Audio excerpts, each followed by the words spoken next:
Hi, this is Tisch Aitken, and it is Tuesday, September 9th, 2025. We had a very, very powerful total lunar eclipse on September 7th that lasted for 82 minutes or 83 minutes, and it was at 15 degrees and 23 minutes of Pisces. And a full moon or a lunar eclipse is always a full moon, but it's an incredibly powerful, intensified, magnified full moon, and it was within less than 3 degrees of the north node of fate, bringing a lot of fated release and endings, heavy, heavy emotions. Pisces is the final sign of the zodiac, and Saturn, which is the planet of karma and wrapping things up, things that need to be finalized. And in order to structure what still needs to be structured or moving forward to structure new things, Saturn returned to Pisces on September 1st, 6 days before this total lunar eclipse. And the north node of karma is transiting in the sign of Pisces through the middle of the summer of next year. And the north node is the direction you're meant to go towards. And in Pisces, which again is the final sign of the zodiac, there is a lot of release and letting go. Pisces is a very sensitive, it's a mutable water sign that is highly intuitive, creative, empathetic, emotional, but it also can be incredibly lost and delusional and deceptive and misleading. You really do need to go with the flow with this energy, because if anything, with Saturn in Pisces and with all of this crazed energy, there are a lot of things you cannot contain or control at the moment. And you're getting a lot of messages because Pisces is such an intuitive sign. And Saturn in Pisces is not easy. Many people and situations that are hanging on loosely are ending. There's a lot of loss right now.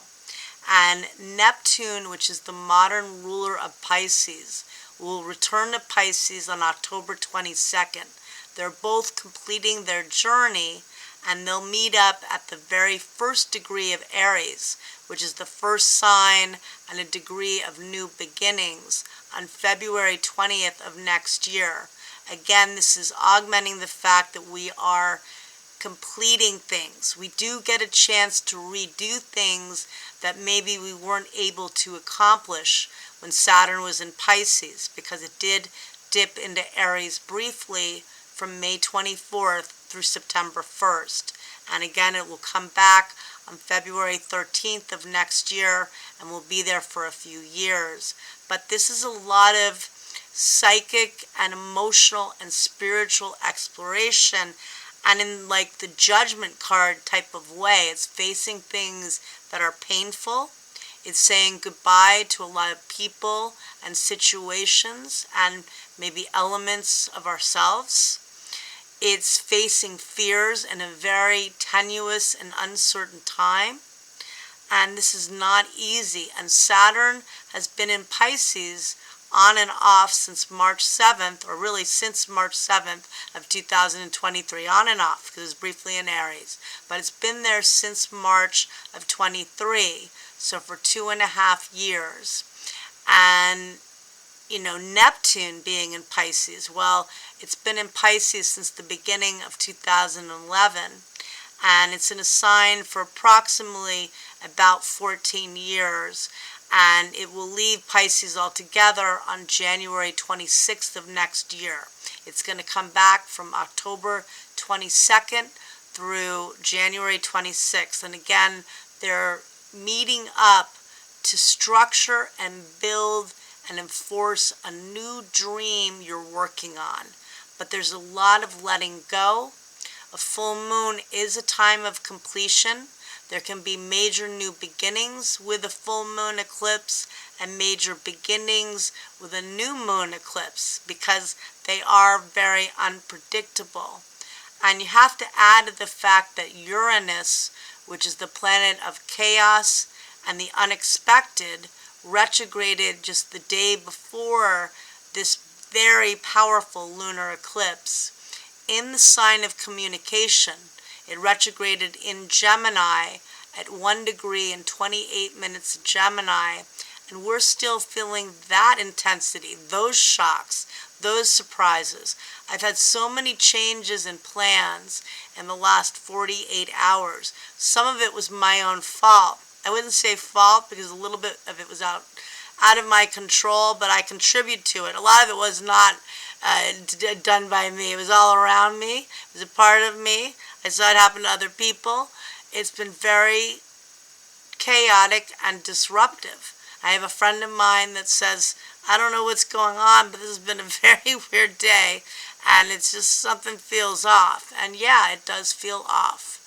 And Venus, the planet of love and beauty and magic, because she loves to have fun and is kind and loves beauty in all forms. Venus was forming a challenging aspect or challenging aspects during this total lunar eclipse. She clashed with both Saturn and Neptune in Aries on the 6th of September, and she formed a quincunx to Pluto, to the North Node today, not to Pluto, but she formed a quincunx to Pluto, which means they're 150 degrees apart, and that's an aspect that's uncomfortable and agitating and needs readjustment. And she's not really getting what she wants, and it's hard to receive love and give love with all of this painful energy. But that full moon eclipse answers back, or should answer back, to the North Node in Taurus, the North Node in Pisces, which is saying you have to think about others. This is a time of being selfless. This is a time of listening to your intuition, not necessarily your logical side. Luckily, we do have Pluto and Uranus still working in harmony, and Neptune's part of that. We still have that minor grand trine in effect, but there are a lot of very challenging, disruptive factors happening. Pluto, the planet of intensity, drama, power, big money, death, and regeneration, is out of bounds from August 28th, the end of August, through November 23rd. And that exaggerates Plutonian themes of death, of violence perhaps, of letting go of things that no longer serve you, of rebirthing and transcending and transformation. But this is very intense. And Venus quincunx the North Node is saying, how do you go towards your purpose with the North Node when you're not feeling happy or creative, or you're not getting the love you need to be supported to get there? And the other thing I really want to emphasize, and there's somebody in particular I think about with this video, is the eclipses are in the Pisces-Virgo axis. And both of those signs deal with helping other people. Pisces might give you the shirt off their back, be very selfless and sometimes an impractical way. Virgo might do it in a more practical way and launch a fundraiser to get you money to buy you shirts. But the idea is that both signs like to be of service and help people, and to help people and help others. But both signs also deal with health. Virgo deals with health and wellness and nutrition and taking care of yourself, your routines, your regimens. And Pisces deals with hospitals, can also deal with autoimmune issues and illnesses that are undetectable. And with these eclipses, with any eclipses give us information we want to pay attention to. It's like information on a loudspeaker. And you really have to pay attention, because maybe you've had an idea something's been going on for a while, but you've neglected checking it out, and it finally, you can't ignore it. or you had no idea and you do get news out of the blue. Well, I know somebody that's ignoring a health issue and should be going to the doctor, and it's a tooth issue, and this could become poisonous, because we know that sometimes dental issues can become poisonous, and you can die of a tooth infection if you don't pay attention to it. And any of us that are having mental health or physical health issues, we've got Saturn at that final degree of Pisces. That's very centered on mental health. And it's again at that fixed star of Shiat, which can be connected with self-sabotage. Neptune will return to that degree at the end of October for a few months until it goes back into Aries. We need to take care of ourselves. We need to heed the messages. If things are coming up at work saying you better get things in line, better get things together, well, you've got Saturn in Pisces, back in Pisces, giving you an opportunity to redo and wrap up what you need to take care of so you can move ahead. There's a whole new theme and a whole new story next year of magic and infinite possibility, but that doesn't mean you get a free pass if there are things you need to take care of and you need to get done. There never is a free pass. And the other thing I wanted to mention is that the Sun meets up with the South Node of Karma, and there is a release and letting go, and that happens tomorrow on the 10th. And Mercury, the planet of information, meets up with the South Node of Karma on the 11th. And again, this is a sad week, especially in the United States. It's a time of remembering a lot of tragedy, obviously. And so during eclipse season, a lot of memories surfacing, very Mercury-driven information right now, because on the 13th of September, Mercury will be cazimi the Sun, and that occurs at 6:58 a.m. Eastern Daylight Time, and that's actually really good for doing mental work, for doing business projects, intellectual projects, taking classes. My writing teacher, whose birthday it is today, Pamela DeBar, she's going to be hosting a writing workshop that particular weekend, and that's a phenomenal time.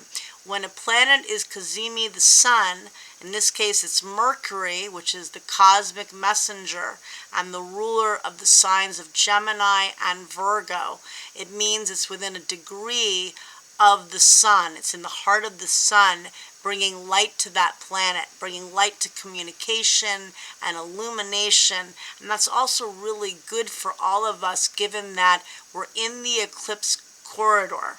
We're in the middle of the eclipses. Eclipses always come in pairs. And the second eclipse, I haven't even had a chance to, I haven't been sleeping well. Again, my plans have gotten switched around in many different directions.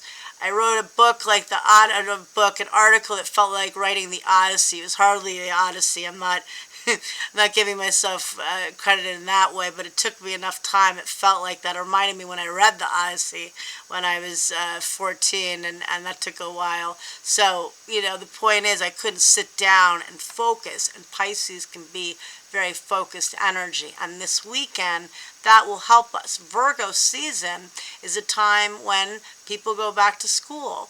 Mercury is currently in the sign it rules in Virgo, which is very analytical. It will be cazimi the Sun that day, again bringing a lot of levity and light and intellectual curiosity.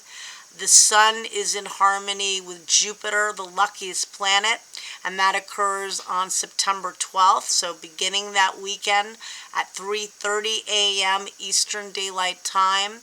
Jupiter is the grand benefic. Some view it as the higher octave of Mercury, but I view Uranus as the higher octave. But it certainly deals with learning and teaching and travel. And then Mercury, the planet of communication, which will also form a sextile, an aspect of opportunity to Jupiter on Friday the 12th. So that's really good. The moon's going to be in Gemini as of late afternoon, pardon me, Eastern time on Friday the 12th. And so the moon's in Gemini all weekend. A lot of communication, a lot of festivities. I noticed in my area there are a lot of local festivities and fairs occurring, and this is perfect time for socializing and getting together. Uranus just retrograded in Gemini, and Gemini is local neighborhood events and your local neighborhood. So I wish you a lot of luck. You know, we are still processing a really heavy lunar eclipse, and there is a lot of loss right now, and unfortunately you can expect a lot more loss because we're paving the way for new beginnings. And again, there's some people physically, mentally, emotionally that have had it. There are relationships, there are circumstances that have had it. But if you have a warning, or if you feel like something's up with your health, go get that checked. Do not wait on that. And I'm not kidding. I wish you luck. Take care and talk soon.